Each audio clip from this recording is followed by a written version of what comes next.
माता सीता के जन्म को लेकर कई कहानियां प्रचलित हैं। कोई कुछ कहानी सुनता है तो कोई कुछ, इसलिए साफ साफ कहना मुश्किल है कि सीता की माता कौन थी।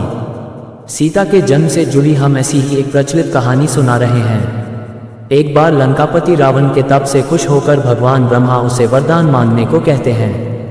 रावण उनसे अमर होने का वरदान मांगता है। ब्रह्मा जी उसे अमर होने के अलावा कोई दूसरा वरदान मांगने को कहते हैं।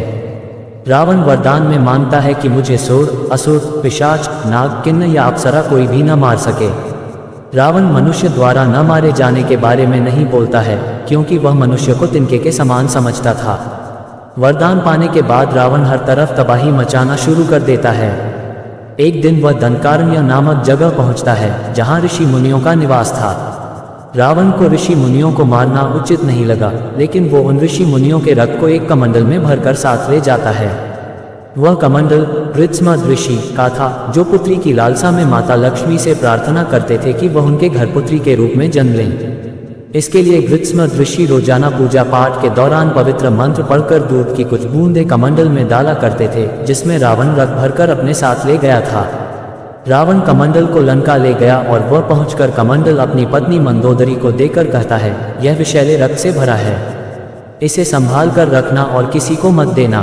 कुछ दिन बाद विहार के लिए रावण किसी पर्वत पर चला जाता है। मंदोदरी को इस तरह रावण का जाना अच्छा नहीं लगता है। वो मृत्यु प्राप्त करने के लिए कमंडल में भरे विष का पान कर लेती है। कमंडल के रक्त को पीने के कुछ समय बाद मंदोदरी गर्भवती हो जाती है। गर्भवती होने के बाद मंदोदरी घबरा जाती है कि महल में मौजूद अन्य लोग उसके बारे में क्या सोचेंगे। फिर मंदोदरी तीर्थ यात्रा का नाम लेकर कुरुक्षेत्र चली जाती है। वहां मंदोदरी एक बच्ची को जन्म देती है, लेकिन लोग लाज के चलते वो उसे एक कलश में रखकर जमीन में दफना देती है। कुछ दिनों बाद राजा जनक भी कुरुक्षेत्र जाते हैं। जब वह जमीन में हल चलाते हैं तो उन्हें वहां कलश मिलता है, जिसमें मंदोदरी ने बच्ची को रखा था। बच्ची को कलश से निकालते ही आसमान से फूलों की वर्षा होने लगती है और साथ में आकाशवाणी भी होती है। आकाशवाणी में राजा जनक द्वारा उस कन्या के लालन पालन की बात कही जाती है।